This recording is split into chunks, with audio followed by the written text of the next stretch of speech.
Hey guys, it's Allie. Welcome back to Infertile AF, the podcast. This is episode 38 called Michelle. So guys, I want to talk to you about today's sponsor, which is Extend Fertility. When I interviewed my fertility specialist, Dr. Joshua Klein, in a past episode of Infertile AF, I was super impressed with his new clinic. I went there and saw them in action and what they're doing and how they are forward thinking in terms of fertility, how they're being a little bit of a disruptor in the industry. I love that. They're really founded on the premise of democratizing egg freezing and IVF so that they could change the industry and deliver better results. Dr. Klein and I talked a lot about how it's important to him that he makes it less miserable for people going through infertility, which I thought was super important. And in the past 2 years since they've been open, they've become one of the largest egg freezing practices in the country with over 2,500 cycles. And one of the best things, I think, is that they're super transparent about their prices. So some of you may have experienced a little bit of what we went through, which was a little bit of a bait and switch when you go into your clinic and they tell you it's going to cost X amount, but if you want this, that, and the other thing, it's going to be this much more, but they don't tell you that till later. So Extend doesn't do that. They are super transparent. They lay it all out there and say it is what it is, but they have financing and flexible payment options, and they're actually priced up to 40% lower than a lot of the other egg freezing clinics. So they do egg freezing. They've started to do IVF as well. And if you're interested in either of those things, definitely check them out at extendfertility.com. Okay, back to Michelle. So this is a really fun episode for me because I've known Michelle forever. She and I were like best friends starting in kindergarten. We lived a block away from each other. We grew up together and we shared so many fun memories all through grammar school. And then we went to junior high and high school together and college too, actually. So I've known her for 4 decades plus almost. And we kind of reconnected at one of our high school reunions and started talking about how she was trying at the time to have a baby. And she told me a little bit about what she was going through. So today she's going to tell us the whole story. And I don't want to give too much away, but I will say that it was so great talking to her. And like all of my guests, she really just wanted to share the story because having gone through everything she went through, she wanted to come out the other side helping people and letting them know that they are not alone. Anyone listening, you are not alone. I also want to add that Michelle is probably one of the most positive people, definitely one of the most positive people I have ever met. So this was actually a very fun conversation. Not that infertility is fun in the least, but she is the perfect example of somebody who can find the good in a bad situation. So all these memories kept flooding back from when we were growing up, and we talk about all of that. So I hope that you guys enjoy and feel inspired by our chat. So without further ado, this is Michelle's infertility story.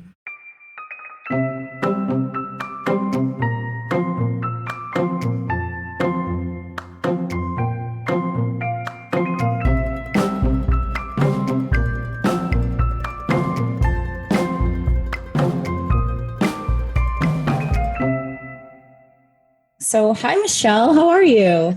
Hi, Allie. I'm fantastic. So I want to give a little background on us because we are friends from back in the day, like grade school, first or kindergarten or first grade. Yep. We lived a block away from each other and played so much when we were growing up, and it was so fun. I have like so many fond memories of you. And it was like pre-screens, like obviously this is the 80s. It was pre-everything, I feel like. And can I share one story? I'm like, yes. You're going to have a hard time shutting me up. I'm like blown away though, because one of my favorite memories of you is like, we did everything playing in the basement, always like creating games. Yep. But like half the time was spent writing magazines and like pretending like you had our own magazine or newspaper. And the other half was doing Get in Shape Girl fitness stuff. Yes. And fast forward, I don't even want to say how many years later, but it's a whole lot of years later. 150 years later. 150 years later. And you are this incredible writer and journalist and, podcasts and magazines, all this stuff. And I'm in the fitness industry with nutrition. And I was like, yep, just do what you loved as a kid. Yeah. Yeah, we kind of planted the seed way back then. I remember we would like make these little skits in your basement using our Fisher Price tape recorder. Yes. And we would do like interviews with each other and like little workout videos. And, whole lot of get in shape, girl. A whole lot of get in shape, girl. And then we would like dig for worms. Like we were like, that's what I loved you too, because I love nature and all that stuff, but I did not want to touch the worms. And you're like, give it to me. Here I go. And I was like, good teamwork. Do you remember the time when we had the lemonade stand and somebody gave us a $5 bill and we thought we had like hit the jackpot? We were like struck gold. So excited because I think we were selling the lemonade for like 5 cents a cup or something. Yes. And someone drove by and was like, keep the change, girls. And we were like, oh my God. We thought we were so rich. Anyway, so we've been friends for a really long time and grew up together. And I remember we used to also play with our Cabbage Patch dolls together when we got a little bit older. So I know the answer to my first question was, did you always, want to be a mom and have kids? You're so nurturing and you're so fun and you have such a great family. So I know that you did, right? You. Yeah. Here's another funny story that I think you'll appreciate from where we're from. I always wanted to be a mom, but I knew it was going to happen to me later in life. And so one summer during, so it was during college I had been working at Dolphin Lake Pool, during high school, but I needed to make a little more cash because I was going to study in Europe for one summer. So I got a job at Baker Square. One of the other waitresses there was like, I read palms. So she's like, let me read your palm. Ooh. And I was like, okay. And it was funny. She's like, I see you're going to get married twice and you're going to have 4 children. And I was like, oh, this is intriguing. And what the funny story is, I actually only got married once, but 2 days in a row to the same guy. So that happened. Wait, what? And Mike and I got married. I'll tell you more of that, but we got married outside and then in the church the next day. So it happened twice. I got married twice. Okay. And the 4 kids though, I was like, I remember for years thinking, I'm like, 4 kids? What? And even as like a 19-year-old, I'm like, I have this feeling I'm going to have like quadruplet girls from IVF or something crazy like that. It's like I knew. Wait, you knew about IVF as a 19-year-old? I don't know. Well, I figured I'm like quadruplet girls. And then like later on, maybe that story evolved because I have 4 girls at once. I was like, probably going to be IVF or something. I won't get married for a long time. I just kind of knew. And there you go. The truth was told. You were a little bit older when you got married, right? Yes. Okay. I was married 39. So Mike and I met our birthdays are actually a day apart. He's June 11th and I'm June 12th. Mm-hmm. And we met right in 2011. So right before I turned 37, he turned 35. Okay. So you're such a good storyteller. I'm just going to kind of have you tell your story of like what happened. So when you guys started to try to have kids and what went wrong and then all that stuff. So tell me everything. Awesome. So we met a little bit later and I just this is another part of the story. I always just say like, celebrate your life forever. I'm grateful for when we met. Like we both had really great life experience beforehand. And I always say, I don't even think like if we had met in our 20s, if we would have been right for each other then. So when we met, we just knew it right away. Mm-hmm. We are of this current generation. We met on Match. So, nice. What do you call it? So, but it was great. He was like, he winked on Sunday. We emailed on Monday. He called me on Tuesday and we're like, let's go out that night. And had such a good time. We went on our first like official date that Thursday. Mm-hmm. Our birthdays were that weekend and then like the rest was history. So that was June of 2011 and just had so much fun traveling. And we got married in August of 2013. So just like 2 years and 2 months later. Okay. So at the time I was 39 and Mike was 37. Mm-hmm. So we knew right out of the gates, we're like, we're probably, this is going to be a little more challenging getting pregnant. So let's just be aware of that. And so because you knew the age factor, obviously. Yeah. So we decided we'd officially, like, I think I went off the pill that fall, but like to really, really try, we're like that. So that was then January of 2014 and really started trying then. And, or maybe, that fall, whatever, but figured it would take a few months at least. And no luck, tried the old fashioned way. Nothing was happening come April 2014. So that's when I was like, let's get right to it and go see a fertility specialist. And fortunately, other girlfriends going through the same thing. So someone recommended someone and I worked corporate at the time and it was like great because the place was not even a mile away from my office. And as you quickly learn, lots of appointments and blood drawn and this, that, and the other thing. So having something where I could go right before work and then go to work was really convenient. Yeah, that's huge. And that's huge. And so that was April. In July, they start doing all the, I don't remember all the names of the tests. I never got good, the H, the something, and the P something, whatever. I did the one something where they put the check your pipes, and that wasn't it. But they found out I did have a polyp. So they removed that in July of 2014. So I was thinking, okay, well, maybe that was the whole thing. And and of course, I think it's all insurance wise. Like looking back, we should have done IVF right out of the gates, but they had to do IUI first. They're like, let's do that. Just to anyone listening, I was like, if you hate IUI, you are not alone. I couldn't stand it. I did it in September the first time, and then it did not work. And then November of 2014, and again, it didn't work. And so what did you say about it? The hormones, whatever we had to inject doing that, it made me crazy. And that's when I was working corporate and I commuted at least an hour, depending on traffic, an hour each day there and back. I remember like listening to music and all of a sudden just bursting into tears for no reason, just really emotional. And I wouldn't realize what was happening until after like a kind of like that wave passed. And I'm like, oh, yeah, I'm on hormones. Cause I'd be like, what's going wrong with me? It's just so emotional.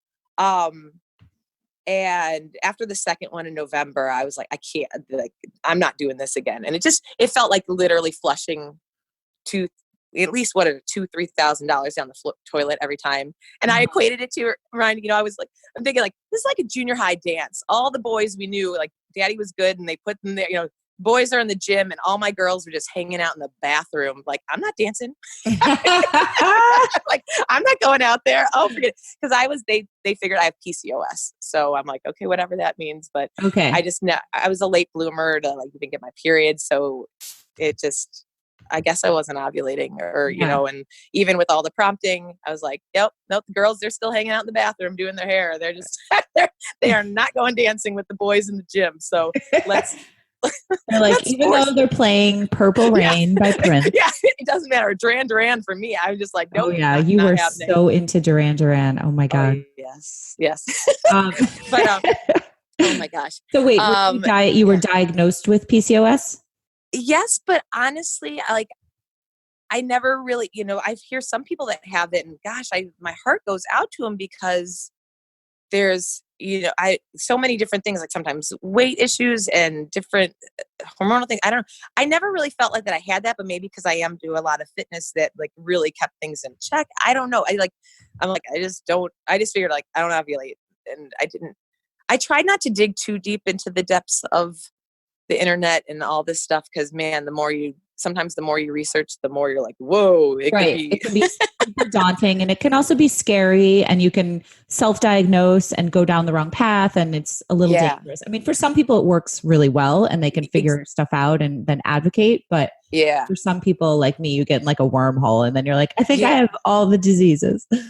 Yes. Yeah. So I was like, oh, I'm not going to do that. And for me, like when in doubt, I feel like I call it relating to like the Phoenix, like in all of my darkest moments of my life. And there's lots of different things. When I'm feeling lost, I feel like I have some new rebirth has to come, and like, don't laugh, but this is like pre-Mike. I had a crappy breakup, the one time someone broke up with me over a text. It was like terrible, but it opened, boo. But what it opened up was a friend, literally I was all sad, and a day or two later, someone said, I was teaching just some random fitness class at the time, and they're like, you know what, you'd be amazing at body pump. And I'm like, well, that sounds fun. When's the training? They're like, I think it's actually over Valentine's Day weekend. As a newly single girl, I was like, sign me up. Perfect. And suddenly I fell in love again. I go with that. So that was, whenever like something bad happens, a new world would open up. So after the second IUI, I was like, are you flipping kidding me? Like, I was so sad. I was like, I need to take a trip for myself. So like we would often take trips to feel better. And I went and visited one of my fitness friends, and she also got involved with my nutrition and stuff. And it was wonderful. And it was like reinvigorates the spirit. So I would say like on this journey, there are highs and lows. And when you hit one of those lows, like do something for yourself. If it can be travel or, whatever it may be, that's whatever brings you joy. Yeah. Do that. Yeah. And we talk a lot about like self-care, like whatever that means to you, taking time to just kind of try to reconnect, because this is it's such an emotional process, and your body physically is also going through so much, and your relationship and all that. So you really have to like take a step back if you can. Yeah. So that was definitely a pivotal point there of like some serious self-care. And then we realized, because I told Mike, I'm not doing IUI again. Absolutely not. So we talked to my doctor and we're like, okay, IVF is on the books. So, and this is another thing that I really want to encourage with anyone on this journey is when it comes to insurance, you have to be your own advocate. You have to ask questions. And if you don't have, let's say if your company provides insurance, which mine did at the time, but I'm going to say it was crappy insurance. There was there's nothing for fertility on there. Get new insurance. Like you can do that. We were like, it was open enrollment time, I guess. So I was able to get my own insurance, and I went off my company's plan, got individual healthcare, one that had 4 retrievals in a year, and then whatever it was, you'll have to do your own research. That's a really good point. Thank you for saying that too, because I think, some people, the financial part of it obviously is really overwhelming too. And oh my gosh, don't know. There's a lot of options out there, but sometimes it takes a lot of work. Yes. To figure it out. It takes a lot of work and a lot of annoying phone calls and reading documents. But if it's important to you, you find a way and you figure it out. And we were very, very fortunate, and I was able to get individual insurance. And and that's another too, like Mike and I, instead of being on the same one together, I went individual on mine. He did his own thing. And then that was able to be manageable for us. So I just wanted to put that out there, because that definitely was a game changer for us. For sure. Okay. And then, so we did start IVF. We did our first egg retrieval in May of 2015. And I had 16 eggs. I was all excited about it. And I think I've on one of your previous podcasts with the women, a lot of times PCOS, you get a lot of eggs, but doesn't mean they're good ones. I had like 16 eggs, which turned into 5 day 5 blasts for testing. And that was another thing for us, because at this time, gosh, I don't know if I was 39, 40, whatever. I was like, we got to do the genetic screening, because I always told myself I can personally handle the not getting pregnant, but I knew that I was going to have some dud eggs in there, and I couldn't handle miscarriage after miscarriage after miscarriage. I just knew myself. So it's important to point out too, because your story is different from some of the others. You'd never been pregnant before, ever, right? No. And you'd never had a miscarriage either. Nope. You just were having this ovulation problem, which is interesting, because there's just so many different routes that this could go for people, Yeah. Yeah, totally. Yeah. So we tested, we only had 5, and normally you can test up to 8 max, but I was so excited. I was like, let's test them. And none of them came back healthy, which was a bummer. Yeah. Which was a total bummer also. And I was like, cost wise, when like the genetic screening, I'll just put it out there. I think it's like, I don't know, $6,000 to $8,000, and that is completely out of pocket. So, I think ours was 5, but it obviously depends where you go and how many eggs there are and all that stuff. Yeah. So that sounds about right.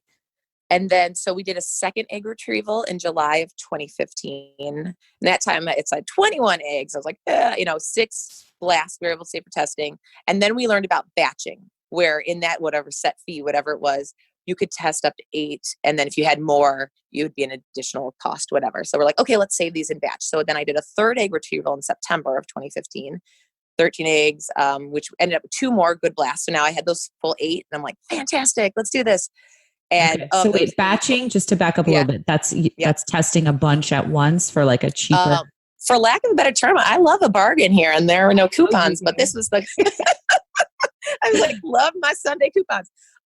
So because we only got 6 instead of it's like we wasted the 3 slots in that first time. We did 5 of the 8. So this time I'm like, okay, I'll do 6 I got for the first time. We'll see however many more we get the next one. And it ended up only being 2.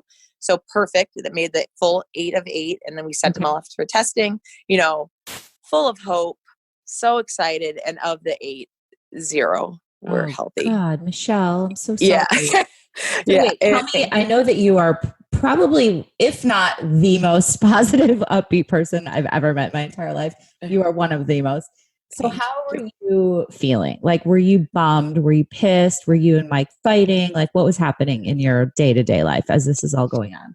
Just really sad. And, trying to put on a big, good, happy face. It was sad. I'll go back to that first egg retrieval. That one was by one of the worst because I was corporate at the time and I used to travel internationally. So I was in Hong Kong at the time for work when the results came, and how it worked with our fertility doctor. There was a portal. So when you got news, you'd always log into the portal. And I couldn't sleep one night. I was so excited, hope, always hopeful. And that one, when I logged in the portal and it said 0, and I was by myself, in the middle of the night in Hong Kong. But fortunately I was able to, I called or FaceTime Mike, and I'll never forget this, is he just had this, the FaceTime that we did, it was him and, as we mentioned, our Cabbage Patch before, him and Ian Nicholas just smiling, just being like, we love you. It's okay. Well, hey, we're still, we got this. It's just the start of our journey. Don't worry. Yeah. And wait, so he had Ian Nicholas as your Cabbage Patch doll. He had him out there.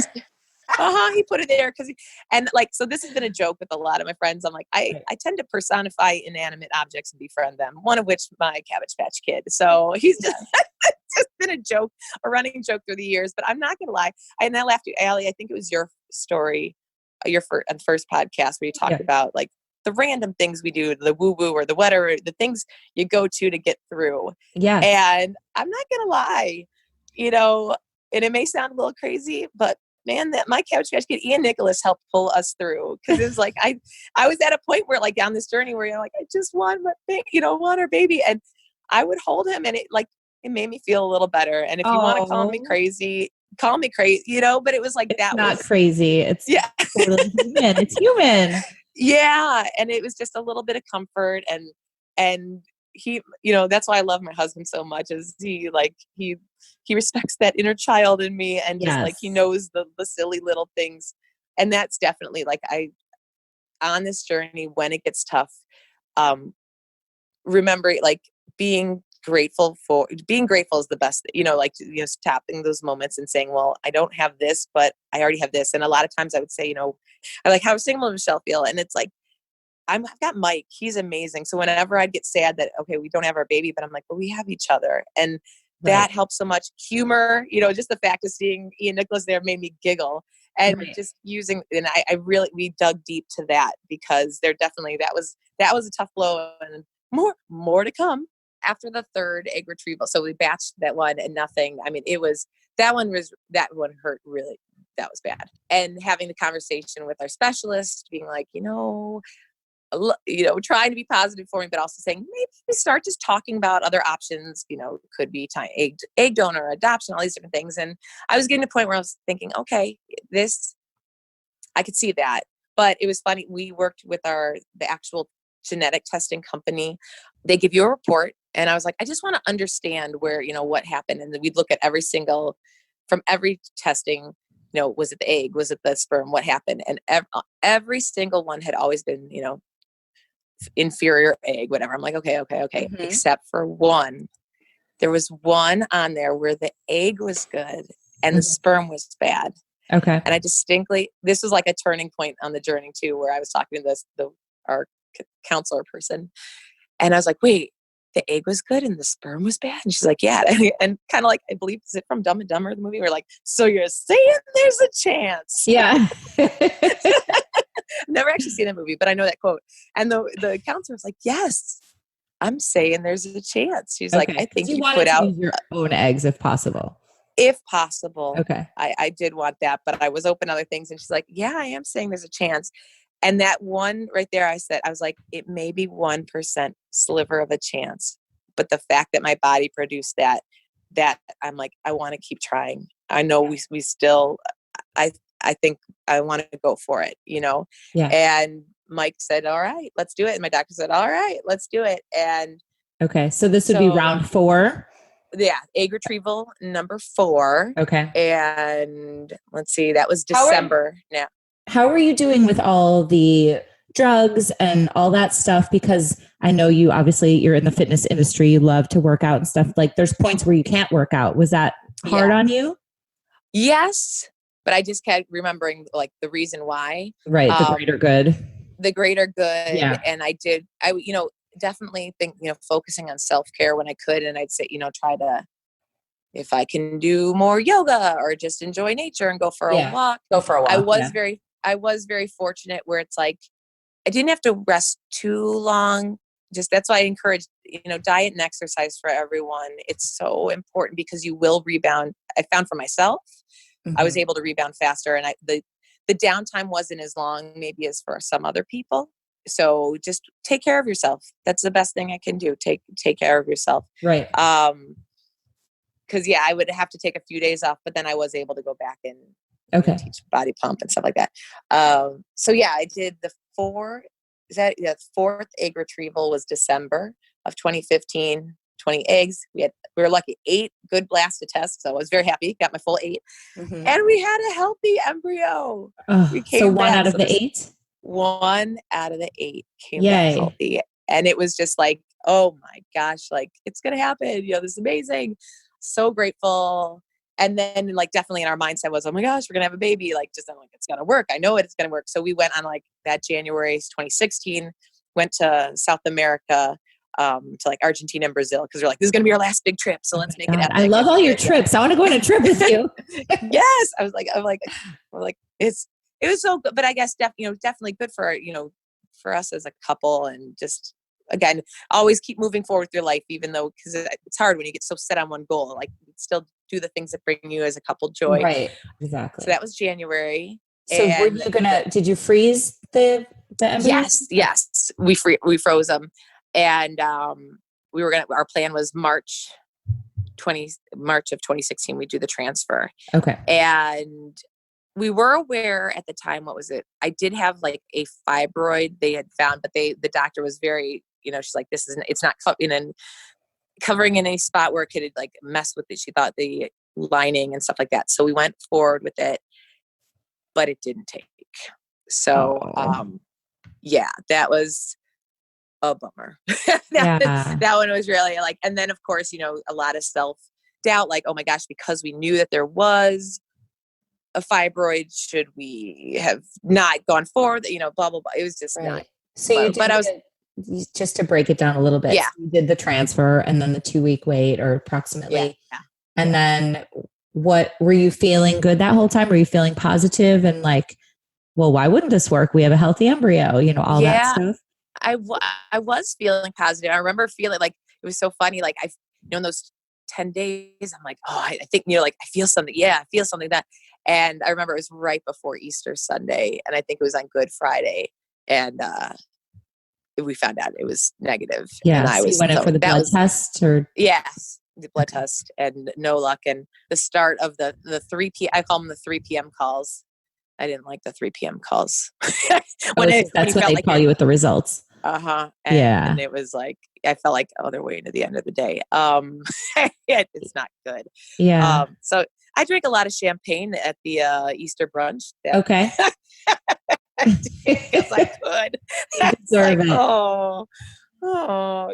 was not a fun one. And it was tough. Like, I think I started questioning things like, oh my gosh, this fibroid, we should investigate this more. And we did. So we did a 5th egg retrieval in July. 19 eggs, ended up with 2 healthy embryos. And at that point, they changed how you didn't have to wait to batch. You could still count as batching them, but send them off and just do it. So we did it. And this was awesome. And I'll never forget, there was a double rainbow the night before. I think we did the testing, or when we did the stuff. And I always think of when I see rainbows, I think of my dad and all that good stuff. And of the 2 because your dad passed away a long time ago. When I was 17. So, and I always say he shows up in rain or rainbows. Like, it rained at my wedding and then it disappeared. It was like amazing, and rainbow and all this good stuff. So we sent 2 Mr. Dooley. Yes. He says hi. Yeah. This one was cool because we only had 2 to test. And when they came back, they were both healthy, and it was a boy and a girl. Woo! And I was like, yes. So I'm like, all right, we just had to clean out the pipes. We got all the duds out. this is amazing. I'm like, oh my gosh. So that's why I say stay the course, people. Stay positive, keep going. If you trust your gut, if your gut says to keep going, Yeah. And but I will tell you this, when you asked about like recovery and doing all these procedures, like this was not my first egg retrieval rodeo. So I knew how it felt. The 4 before, about 3 days later, I totally rested and I'm like, okay, I can work out again. I can do good. It did not feel right this time. I was like, wait, something is, I'm like, I didn't want to work out, forgive me, but going to the bathroom didn't feel good. Like something was weird. And a week later, it still wasn't better. I'm like, are you flipping kid? Like, what's going on? And we had to go to somewhere in the car and I couldn't even make it 5 minutes. I screamed to Mike, I'm like, take me home. Like something is wrong. Long story short, went to the ER, had my first CT scan. Turns out they had damaged my ureter in the 5th egg retrieval and urine was leaking into my body. And it had been for like a week. So I had to get a stint put in to like help heal my ureter. And the great news, so again, I try to be positive in anything because this was not a fun summer. I'm not going to lie to you. No, that sounds painful too. It was horrible. And it was not good. The good news was in the whole process of trying to figure this out, they learned I didn't have one fibroid. I had lots of fibroids. There was at least at the time, maybe 7 or more. And I was like, no wonder our little guy couldn't. We used to name our embryos. We called that the first guy that didn't make it Fitzroy, like in Patagonia. We're like, no wonder he couldn't make it. I was like, he was living in the jungle. I was like, oh, my poor little guy. So, because what happens with the fibroids? Depending on how many have there, it can take up space. It can stop the ability for the embryo to implant. Okay. And like there have been women that have maybe, I don't know how many, but have had at least a fibroid or 2, but because the size and the placement, they still get pregnant. Not a problem whatsoever. Sure. But apparently I must have had the placement, the amount, it was a jungle down there, people. So, it's so funny. But yeah. And then I have to throw in comic relief though. Yes, this all happened. I was in the hospital, I guess on a Tuesday, but I was supposed to be doing a sing-along body pump class that Thursday night. And I was like, I am not missing this. And I'm like, I don't want to have surgery on Thursday. Do it Friday morning. I'm like, I've lived through 10 days of this. I can do 2 more because I love my body pump and singing along. And so my friend Leslie and I somehow made it through that class. You did it? I did it. And God, it was, yes, you'll have to take my class sometime. It's like, yes, it's a whole nother level. Well, I used to teach step aerobics in high school. Do you remember that? Yes. Yeah. Women's Workout World. I taught. Yes. Oh my gosh. I love it. Like toning classes. Yeah. Yes. Yes. So now I still got my body pump side and my Orange Theory, but I was like, oh Lord. So yes, I did my thing. The show went on. It was fabulous. And then Friday morning I had the stint put in. All was right with the world, but it was official. I was going to have fibroid surgery. So I had surgery in August of 2017. And it turns out they removed 12 fibroids. And my uterus, I guess, was, the doctor told me, a third smaller after they removed them all. Whoa. So I was, as crazy as it was, grateful that we had that. And I had 2 amazing embryos on ice. And so the going forward was I had to give my uterus, I think, like 6 months to rest and heal before they could do the next transfers. Okay. Awesome. It's such a grueling, like another wait, there's so much waiting when you're going through this infertility and issues like this. Right. So it's like, 6 months must have felt like 6 years. Yeah. And but I was like, but the good news was, at least I was like, well, but we got the embryos. Right. We got they're good. I can wait. I'm like, they're not getting older. I maybe, but at least they're not. So yeah. So how old were you at this point? Get out the calculator. Get out the Fisher Price calculator. I know. Oh my gosh. It's all running together. He was 17. No, that was 16. So it's 42. Okay. I must have been 42. Yeah. Okay. Yeah, no, totally. Get out the Fisher Price calculator. I probably still have one of those. So that was August 2016. And then the good news was they're like, well, I still had it covered. And they're like, if you want to do another, even though I had the stint in, they're like, even though my uterus had to rest, if I wanted to do another egg retrieval, I could. I'm like, well, it's covered, so let's do it. And, oh my God. Part of the batching, because I only had the 2 for 2. So we did another one in October. 23 eggs, and I got 6 more blasts, so embryos to test.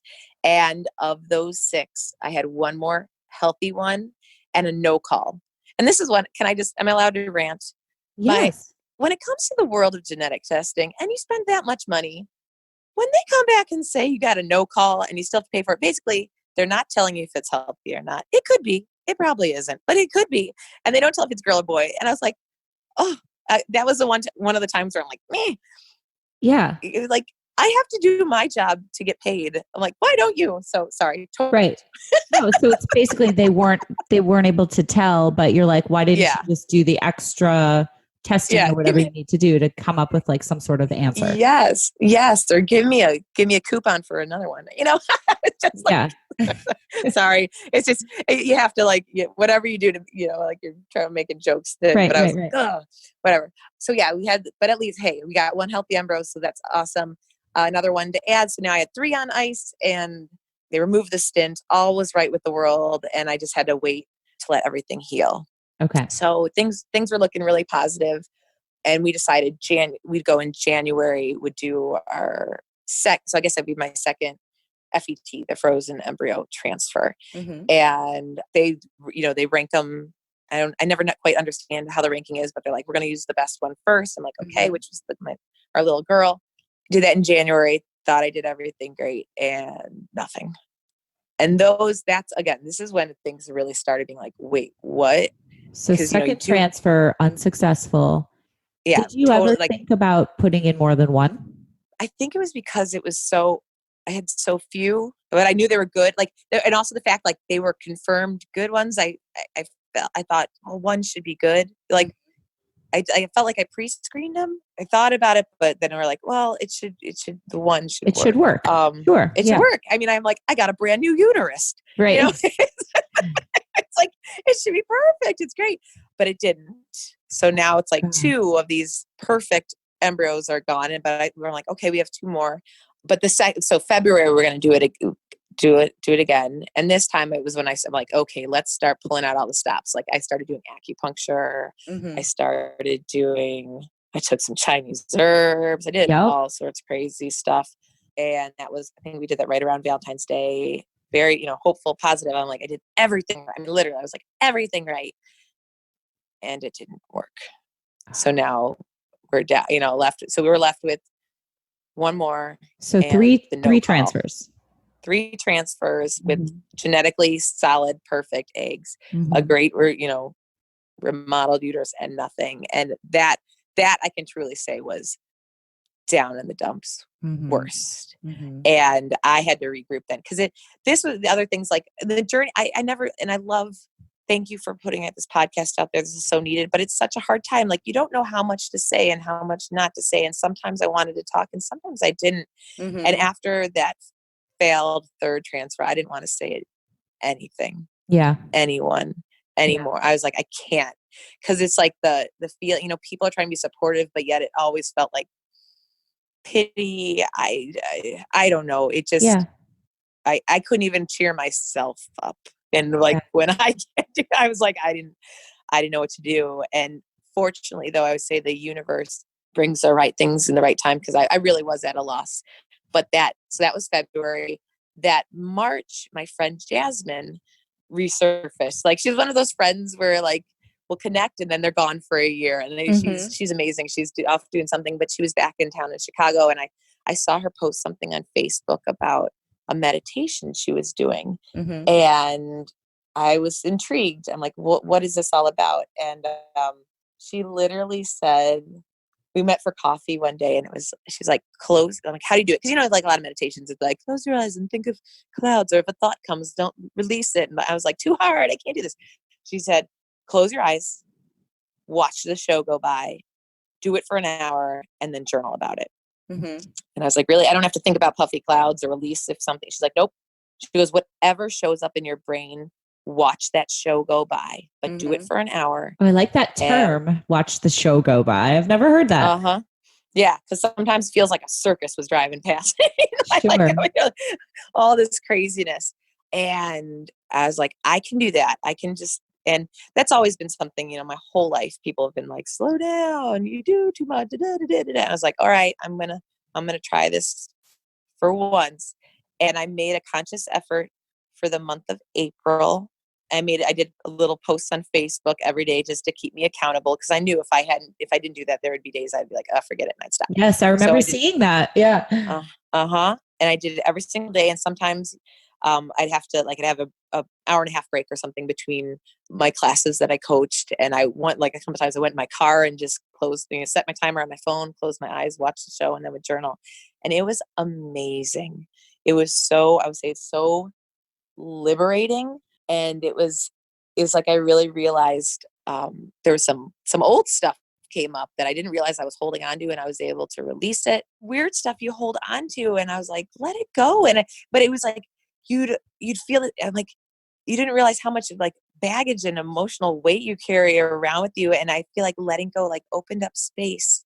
Yeah. And just forgiveness of yourself and release of expectation. I think that was a big thing too. And those were definitely in that month. Coming to peace, I was like, it may just be Mike and I, and that's okay. I was like, I love him so much. And I was like, we have a good life. We have fun. We make each other laugh. And I was like, and if that's us, I love it. I have to say there's when I was going through therapy for like infertility, depression, I wrote down this quote. I actually just pulled it up that my therapist said along the lines of what you're just saying. And it's such a good quote. If you don't mind, she was like, your life is happening in the order it's supposed to, even if it doesn't make sense. I do believe that what screws us up most in life is the picture in our head of how life is supposed to be.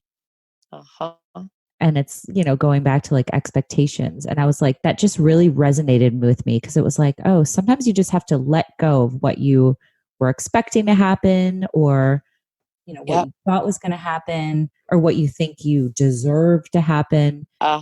And it's all like a perspective thing, right?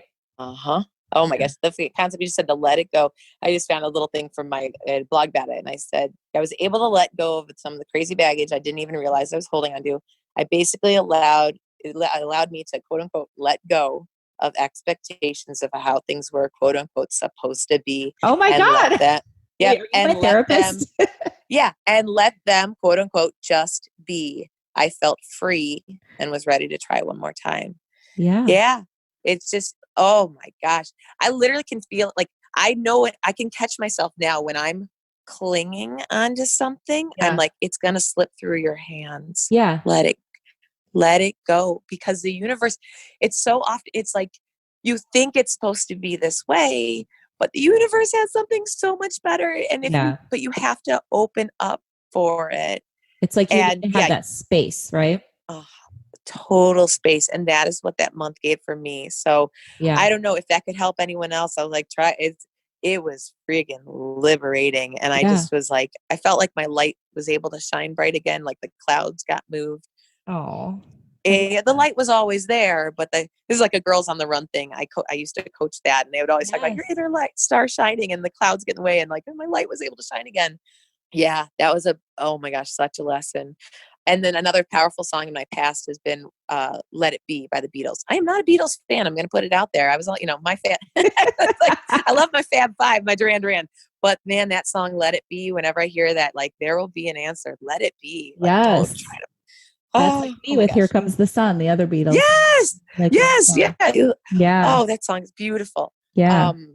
And oh my gosh. So then we decided, all right, we got one more at bat.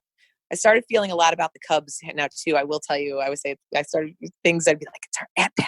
It's the bottom of the ninth. Like, we're down. I feel like the Cubs had just won the World Series though that previous October. Yes. And that during October was when we got this last embryo, because that's all we had left was the frozen one and the no call from October. And I was like, let's do it. Let's put it. And we put them both in, because I was like, what the hell? What do you got to lose? And this is a funny one too. We would always name our embryos, and the previous two that didn't work, it was the boy and the girl. I named them Broccoli and Kaylee. So like broccoli and kale, because I'm a dork. And and what were these? And Mike, Mike laughs because he eats his vegetables because of me, but not necessarily on his own. And he's like, I'm picking my own names, and just to be really silly, he called from What's Happening and called him Dwayne and Rerun. Nice. I love it. I was like, all right. And we used to always play music during the embryo transfers. So I was like, I'm completely letting go of control. I'm like, you name them whatever you want. You play whatever music we want. He actually played the theme song from What's Happening. Yes. Because if anyone knows you love a theme. So when there's something in your life, you go all out.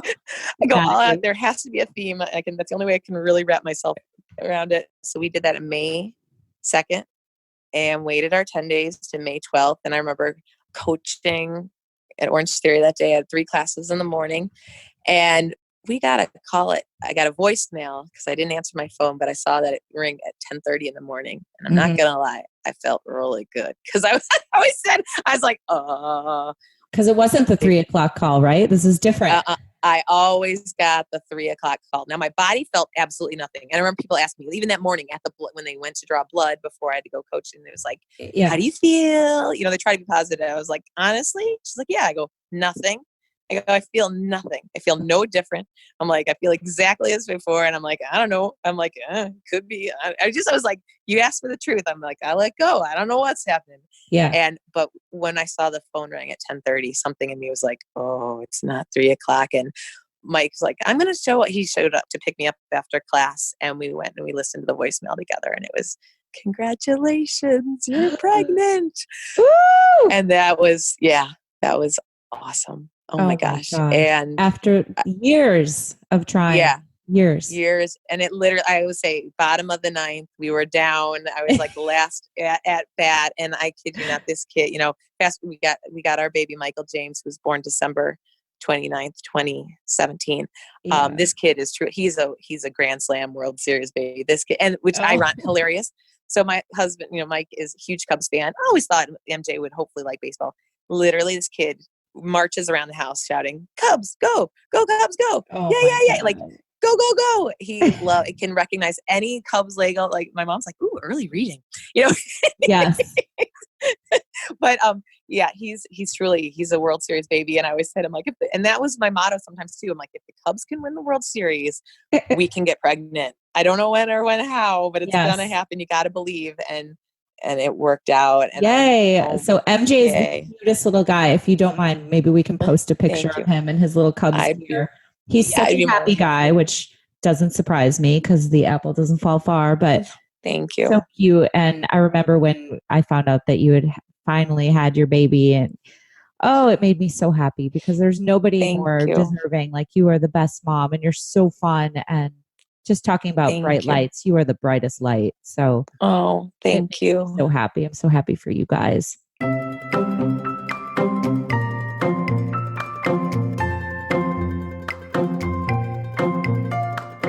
Thank you guys for listening to my conversation with Michelle.